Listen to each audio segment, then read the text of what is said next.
We've been fooled again. The gullible Sacramento Kings fan base finding a way to once again believe that this year things will be different. You'd think after 15 seasons of that, we'd learn our lesson, just like you'd think after 15 seasons, the Sacramento Kings would learn that you actually have to be consistent in the NBA, regardless of your level of competition, if you want to be considered a good team. Well, the Kings are not a good team. The start of the season, the solid start, was the anomaly until proven otherwise. Kings lose, blow an 18-point lead to the Oklahoma City Thunder. I've got thoughts, some things to get off my chest. No waiting to cool down until tomorrow with this one. I'm speaking directly from the heart, and I know a lot of Kings fans are feeling the same way that I am. Plus, you'll hear from Luke Walton, Harrison Barnes, and Tyrese Halliburton on today's episode of the Locked On Kings podcast.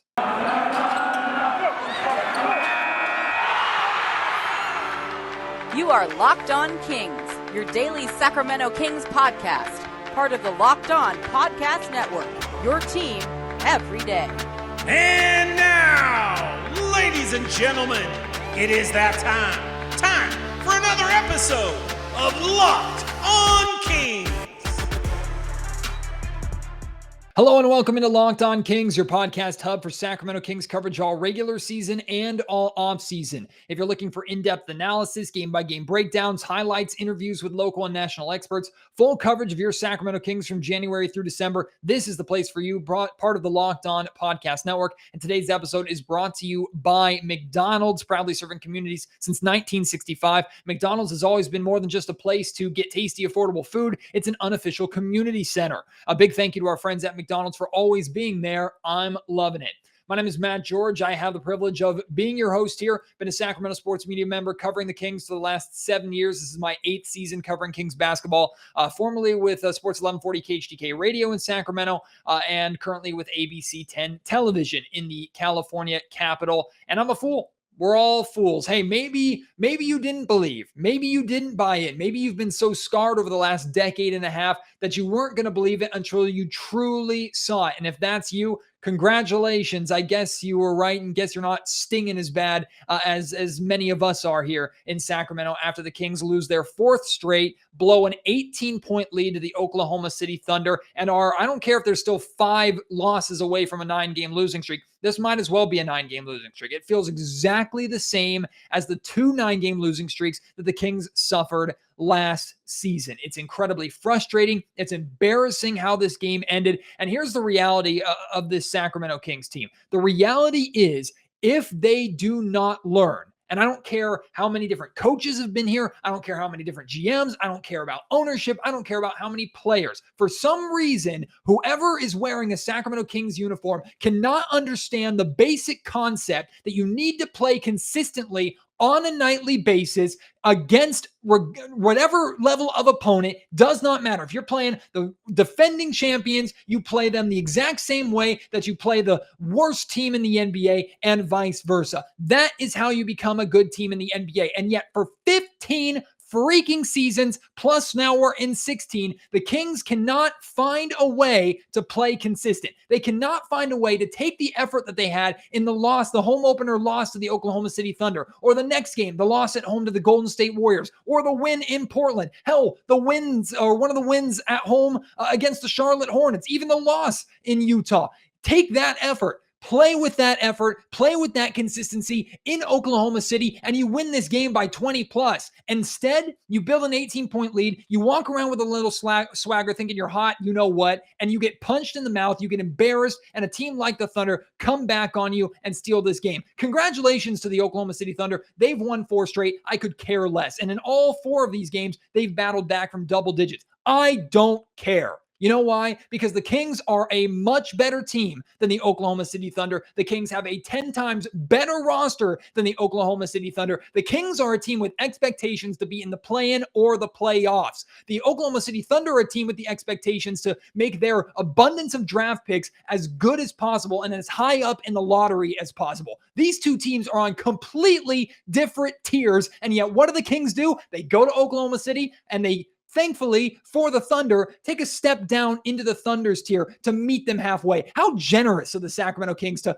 play to the tier of their opponent, to give good teams good effort so it's a watchable game for their fans, and to give bad teams bad effort so those teams actually have a chance to win at home. Very generous of the Sacramento Kings. The Kings are the charity case of the NBA and have been that way for the last 15 years. I just don't understand. I don't get it. I asked Luke Walton about it. Luke Walton gave some kind of answer. Truth be told, there's nothing really he could have said that would have made sense. Luke has only been here for 3 seasons. This has been a problem for 15 plus seasons. So he can't answer for all of it. But somebody somewhere in Sacramento should be able to understand. Am I the only one? Are Kings fans the only ones that understand if you play the same way against every single team, if you be consistent, you'll actually win in this league? You'll actually be good in this league? Or do you think that you can, as a team who has not done anything yet, as a team who has not even sniffed the playoffs, as a team whose claim to fame is a 39-win season under Dave Yeager a couple of seasons ago, that team thinks that they can walk into any building against any team in the NBA anywhere and think that the game is already won? And you know what? Shame on me. Shame on me. Because I looked at this 4-game road trip and I said, this is an easy 4-game road trip. These are absolutely winnable games. The Kings minimum have to go 3-1, should go 4-0. Shame on me. What the hell have I learned or not learned? How have I not recognized that that sort of mindset is exactly the problem? I should not look at any game this season, any game on the schedule, and say the Kings should win that game. Why? Why should they? What have they done to prove that they should? The first 10 games of the season when the Kings went 5-5, more specifically, the first 9 games this season when the Kings went 5-4, when their losses were 2 really hard-fought battles against the Utah Jazz and 1 hard-fought battle against the Golden State Warriors. Like, that team is the anomaly. That team is what's inconsistent.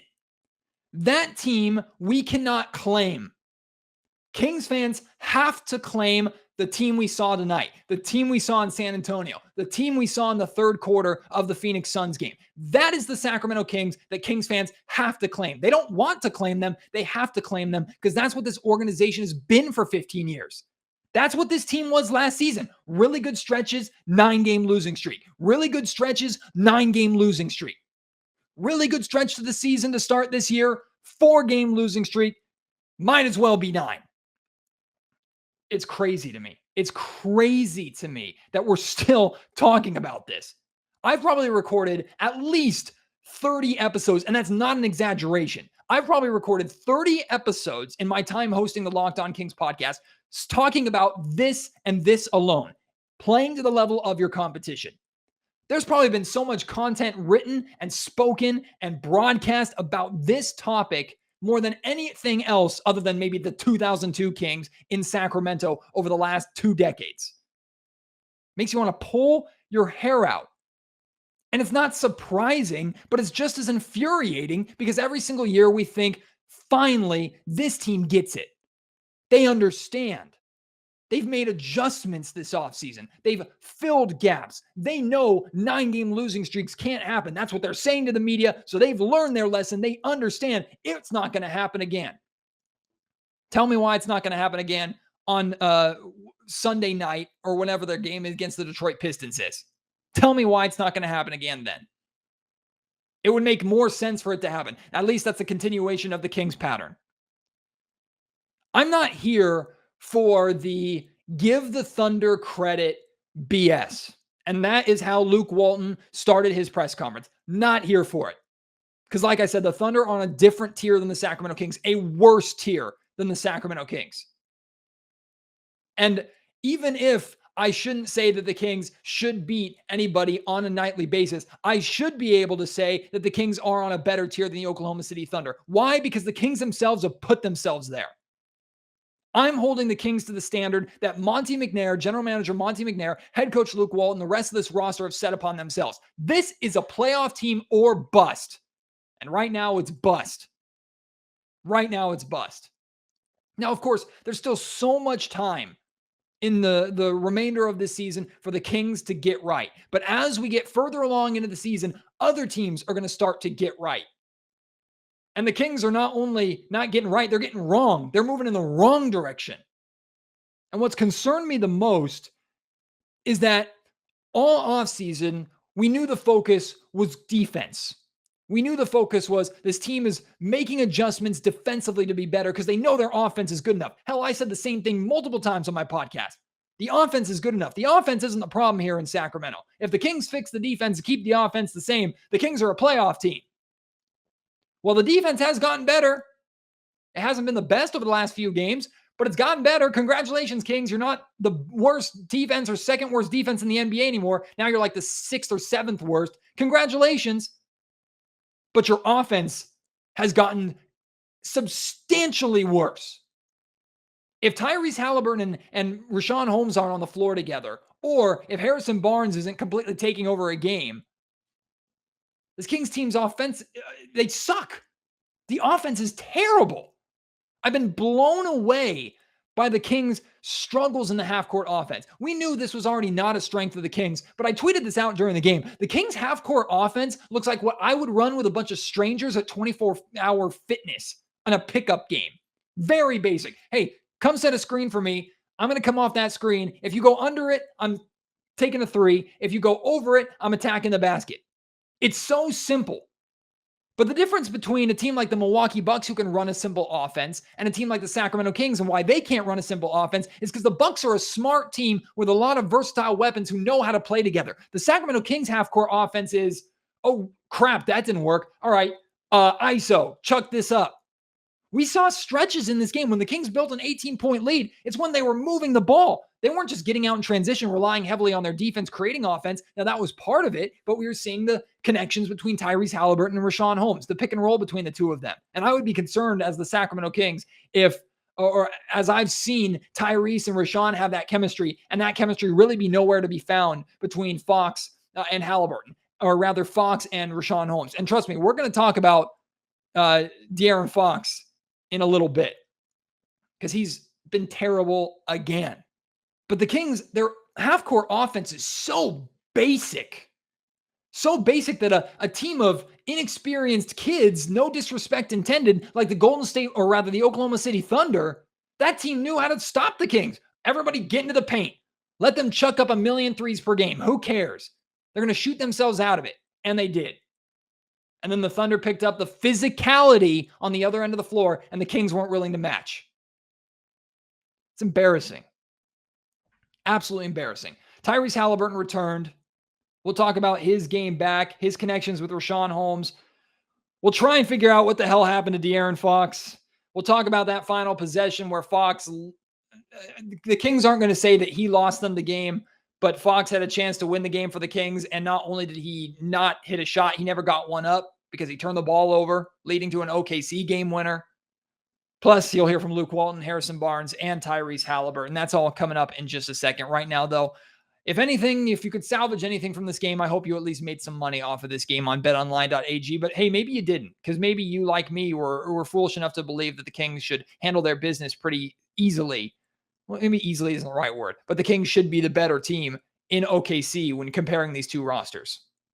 Maybe you took the pessimistic view. You decided to put your money on your pessimism. If you did, congratulations. You probably got paid. BetOnline is back and better than ever. New web interface to start the basketball season. More props, more odds, more lines than ever before. BetOnline remains your number one spot for all the basketball and football action this season. Head to their new updated desktop or mobile website to sign up today. Receive a 50% welcome bonus on your first deposit. Use promo code LOCKEDON to receive that free money. From basketball to football, baseball, NHL, boxing, UFC, right to your favorite Vegas casino games. Don't wait to take advantage of all the amazing offers available for the 2021 season. BetOnline is the fastest and easiest way to bet on all of your favorite sports. BetOnline, where the game starts.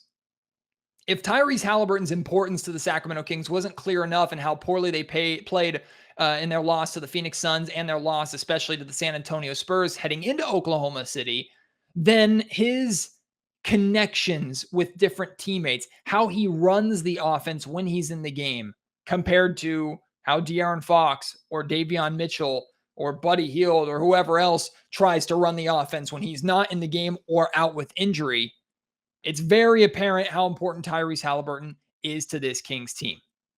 Very apparent. It's also very apparent how important Tyrese Halliburton is to the stat lines and success of one Richaun Holmes. The connection between the two of them, the pick and roll play, the two-man game, it's fantastic. I would put it up there with some of the best in the NBA, truly. Those two are on the same wavelength. Why the hell is De'Aaron Fox and Richaun Holmes not on the same wavelength? Explain to me why. Tyrese Halliburton is a potential primary ball handler, but through the words of Luke Walton, he is the secondary ball handler on this team, meaning Fox is the primary ball handler. And Fox's chief skill set is using his speed to get to the rim, to draw in a crowd. He is a perfect player for success with an athletic big in the pick and roll. And yet, it's not up to the level of Halliburton and Richaun Holmes, because the two of them trust one another. Halliburton is extremely smart, makes the right decisions, and Richaun Holmes is always there to clean up the play, to finish a lob. To be fair, there was a nice connection in this game between Fox and Holmes that was taken off for offensive basketball or basket interference, which was absolute bullcrap. It was a perfect lob by Fox, a perfect finish by Richaun Holmes. So it was nice to see that connection. And we've seen that from time to time. But compare the relationship between Halliburton and Holmes on the floor and Fox and Holmes on the floor. It's not a coincidence that Holmes had his worst games of the season with Halliburton out. I also don't think it's a coincidence that De'Aaron Fox had his best games of the season with Halliburton out. That should scare everybody, because when Tyrese was drafted and based off the season that Tyrese had last year, what did we all say? The Kings have their Robin to Fox's Batman. The Kings have their big two, that backcourt of the future. These two are going to play together. And I even said I thought that backcourt was going to be up to par with Damian Lillard and CJ McCollum in just a year or two. Now it looks like those two aren't capable of playing together efficiently. If one has the ball, the other's in the corner, and vice versa. It's mind-blowing, because even if Tyrese wasn't starting with De'Aaron Fox last season, they spent a lot of time on the floor together. And I don't remember last season having to put one of them in the corner when the other one had the ball. And yet, that's where we're at right now. Who do we put that on? Everybody, but especially Luke Walton and the coaching staff. Find a freaking way to maximize those two players. Those are your two best players according to everybody. Even if Harrison Barnes is playing like your best player right now and Richaun Holmes is up there. Those are your two future pieces. You pay De'Aaron Fox a max contract. Find a way to get him to play with other people. Find a way to get De'Aaron Fox to be effective while also having your role players, your bench, and your supporting cast be effective. 37 points in a blowout loss to the San Antonio Spurs where Harrison Barnes only scores 9 points. That's not good enough at all. Like I said after that game, I don't care that Fox had his best game of the season in San Antonio. It meant nothing to me. Absolutely nothing. Because until Fox has a game like that with Halliburton and with a majority of Kings players playing halfway decent, if they have a Charlotte type game where Fox is actually playing well, because in that Charlotte game, Fox was just fine, that's when I'll believe it can happen. And it hasn't happened yet. I don't know what's going on with De'Aaron Fox. No clue what is going on with De'Aaron Fox. Not the same guy that we saw last season. Now, the Kings needed Fox to be that 30 to 40 point scorer takeover machine. They needed that last season. They don't need it this season, but they could damn sure use it. How many more wins this season would they have if Fox was just a little bit more like that? Not a lot of it, not averaging 30 to 40 points a game, just a little bit. 26, 27 points per game. The Kings are a significantly better team. They're above 500 without a doubt in my mind. If Fox is playing that way, the Kings win tonight. If Fox is playing that way, the Kings probably beat the Phoenix Suns at home. They should have won one of the Warriors games or one of the Utah games. Shoulda, woulda, coulda, right? Something is wrong with De'Aaron Fox. And I'm going to use the words that he said himself, which is, on games that I'm not great, I have to be good. Fox hasn't been great once. No, I do not say Fox has been, that San Antonio game was Fox playing great. Doesn't count. That is good. Because a great performance like 37 points in a blowout loss means nothing to me. That can't be great. Fox has only been good a handful of times. Most of the time, he's been fair to bad. And tonight in the second half, Fox was bad. B-A-D, bad. I'm talking liability on both ends of the floor in the second half. The Kings blow an 18-point lead. A large portion of that lead blown with Fox on the floor. And then you have the final possession where I put blame on De'Aaron Fox for sure for turning the ball over. I also put blame on Luke Walton and the Sacramento Kings and their basketball IQ to say, hey, we're going to use as much clock as possible here, which is the right decision. You want to try and get the last shot and not give OKC a chance to win the game or tie. But we're going to use all of the clock. And instead of using all of our clock to actually, run a play, we're going to set up an isolation for De'Aaron Fox against one of the best perimeter on-ball defenders in the league in Dort. And what happens? Fox gets his pocket picked. Dort goes the other way, finishes with a layup in transition. Oklahoma City Thunder win. That's your star. Your star blew it. And I do not understand why, and good teams do this too, why we see so much isolation ball with games on the line. Now, there are superstars like Damian Lillard who thrive with isolation ball and deep threes, but that's garbage basketball. It's really bad basketball. You just get heroic moments. Luka Doncic step back threes over two defenders after dribbling 20 seconds off the floor or off the clock. It's a heroic moment when he hits the shot. It's bad fundamental basketball. What a waste of teammates to stack all four of your teammates down on the baseline so that De'Aaron Fox, who's not been good for the majority of the season, can have his chance to try and beat one of the best on-ball defenders in the league. It's just stupid. And the Kings pay for it. I don't know. Just wow. Like, again, it shouldn't be surprising. We've seen it so many times over the last 15 years, but I really thought that this team was going to be different. And they still can be. There's still so much of the regular season left. I'm not trying to be so doom and gloom, like trade everybody and fire everybody. Although you have another couple of games like this. If this losing streak gets above 5 games, 6 games, 7 games, I don't know if Luke Walton survives. Many are calling for his head right now. Many are calling for De'Aaron Fox to be traded. I understand that's more of an emotional reaction than anything else. I'm not there yet. But even with so much time left to turn it around, the Kings still have to prove to me, they have to prove to you, they have to prove to themselves, they have to prove to the rest of their fan base, they have to prove to the rest of the NBA world that this time it's different. Because we believed in them prematurely, and maybe they believed in themselves prematurely, and now they're getting knocked off their pedestal a little bit. I said I wanted to see how this team responded the first time they get punched in the mouth. They've been punched in the mouth repeatedly for the past 4 games. Absolutely beaten up. How are they going to respond? Because right now they need to show me that they're capable of throwing a counterpunch, because they don't look like it at this point. All right, I spoke way too long, took way too much time, so I'm not going to play all of the post-game audio from Walton, Barnes, and Halliburton. I'll just pick a couple clips from each one for you to listen to. I asked a couple questions to Halliburton, a couple questions to Luke Walton. I want to make sure I get those in there. Before we get to that, though, today's episode of Locked On Kings is brought to you by McDonald's, and I need a McDonald's ice cream McFlurry. I need a burger. I need some fries. I need some comfort food right now based off of what this Kings team has done to my psyche. This episode of Locked On Kings brought to you by McDonald's, proudly serving communities since 1965. McDonald's has always been more than just a place to get tasty, affordable food. It's a place where friends and family can reconnect. It's a place where classmates can meet up for a study group, knowing that they'll have dependable Wi-Fi, an endless supply of French fries and McFlurries. Win or lose, it's a place where teammates, competitors, home team or away team can go after a game. It's where fans can go and dry their tears with a bun of a burger.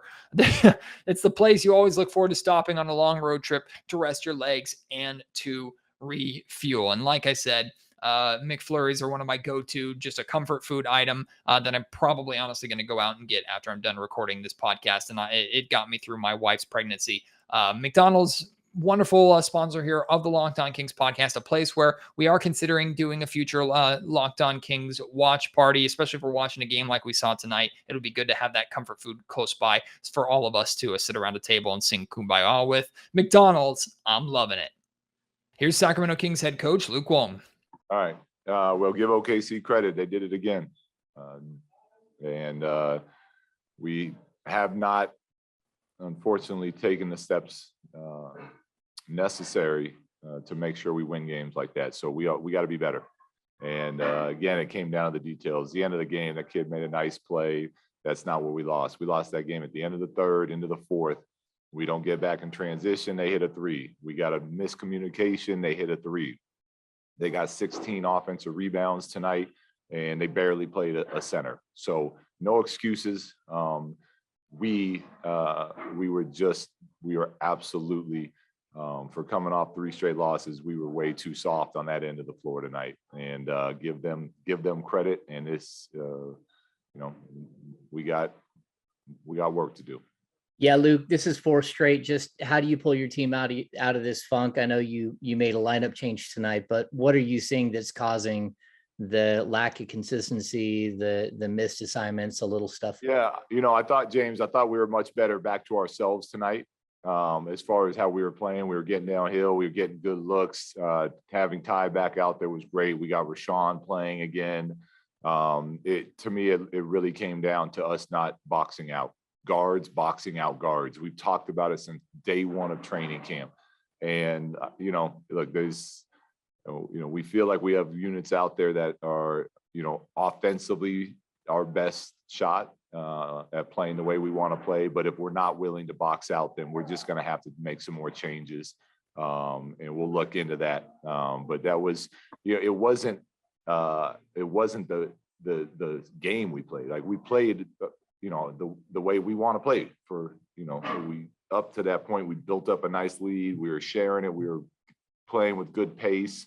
We missed a lot of shots, but we made them miss, and we didn't finish off possessions, and that's absolutely unacceptable. So we'll look at it, and we'll do what we have to do to continue to get better. But how we get through it, James, is we stick together and keep working. Stick together, keep working. It's the recipe for success.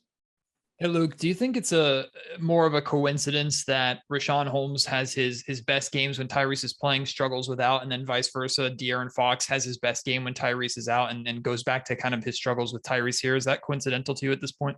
No, I do think Rashawn, Rashawn is naturally going to get more looks with Ty out there because Ty is a secondary playmaking, ball handling guard that's really good at that pick and roll game. So that, that doesn't surprise me. Now we need Rashawn to play with that same energy. He was blocking shots, rebounding from this jump tonight. So that's what we need out of him every night. And then we need to make sure that we get him looks and touches and all of that. But it's easier, when Ty's playing. But I don't think, the De'Aaron piece has anything to do with that, no. Luke, how much does it feel like the team's togetherness and toughness and resolve are being tested right now? And how do you guys deal with that? Yeah, it's being tested, but it's not going anywhere. We're together. We're a group that's worked too hard not to. I mean, we're 13 games into a season, and it's a tough patch right now, but we're not going anywhere. We're sticking together. We'll get through it together. Hey, Luke, over the 15 plus seasons here in Sacramento, one of the biggest issues has been the inconsistency of playing to different levels of competition. Obviously, you've only been involved in the last 3. From both a player and coach perspective, why do you think that's such a hard lesson for teams, younger teams, to learn and figure out how to play consistently and play the same way against one team as they do getting up for maybe a better team? Yeah, it's a good question, Matt. It a lot of times comes down to just the experience of veterans and understanding that it doesn't matter who you're playing. You don't get up, you don't get too high, you don't get too low in the NBA. It's 82 games and you need to play the same way every night. And there's always going to be a little bit of variation depending on who you're playing. But young players are normally, you're coming from college and you're still figuring all that out, where there's rivalry games and this and that. in our league, anybody will beat anybody if you're not ready to play. And that just, that comes with time and experience. I feel so bad for Harrison Barnes, the amount of times he's had to say the same thing and be the first one to face the microphones after these bad losses of the last few years. But here's HB. I mean, I'm at a loss for words for tonight, but I think in general, if we're going to preach consistency, we have to live up to that. And right now, there's too many areas in our game where we're not doing that. Obviously, it starts from an individual standpoint. So, for me, I know that, I have to do a better job of rebounding. They're getting too many offensive rebounds. We're not getting any offensive rebounds. So, I think that's one area that, at least individually, I know I can improve on. Just from your perspective, Harrison, what are your thoughts about, you guys, where your defense is at this point? I mean, these last 4 games, it hasn't really been consistently. It's a broken record every game. We come in here and, we're not starting off games with force. We're kind of letting people get comfortable. Obviously, it shows up in different ways for scoring. Maybe, it doesn't look as bad, but when we don't score, that's when the lead switches. So I think for us, we really have to get back to how we were playing at the start of the season, or else it's going to be a long road trip. Jason Anderson. Hey, HB. Does this feel like a little bit of a test of this team's togetherness and its resolve, and how do you deal with that? I mean, at the end of the day, we can do, we can have speeches and we can go over game plan, but if we're not going to, approach the start of a game, or we're not going to compete with the level of force that other teams are competing at, then it doesn't really matter. So obviously, we can get up here, we can say all the right things, we can have, great huddles, great meetings, but until we show that with our effort, on the floor, which, Detroit has a great opportunity to do that, then it doesn't really matter. Tyrese Halliburton is such a smiley, happy guy, and yet most of the time when we talk to him post-game, it's pretty sad. Ty, it seems like you and De'Aaron are still trying to build chemistry on some of these things. Is there a way you guys can kind of, I don't know, figure out how to speed the process along a little bit? It just seems like you guys are almost taking turns at certain points. I don't really know how to answer that. I think our chemistry is fine. I thought our offense was fine. We just gotta get stops defensively.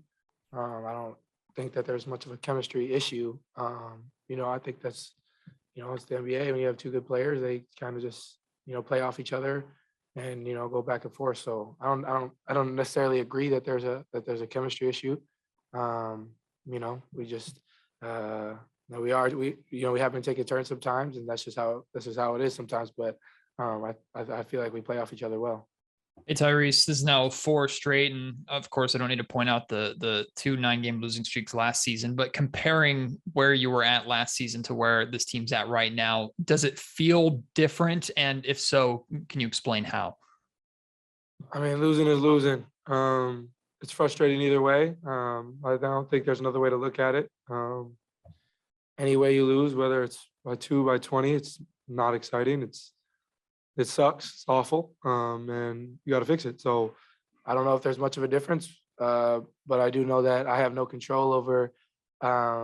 We have no control over fixing 2 9-game losing streaks last year, but we have control over fixing this right now, and that's where our feet are. So we got to fix it. Ain't nobody coming to save us. And there's no. We could come up here and talk and say whatever we want, and talk about consistency and talk about how we have to be better, but we got to do it. So. We just have to do it. Yeah, Ty, just where's the frustration level? Just where are you guys at mentally behind the scenes?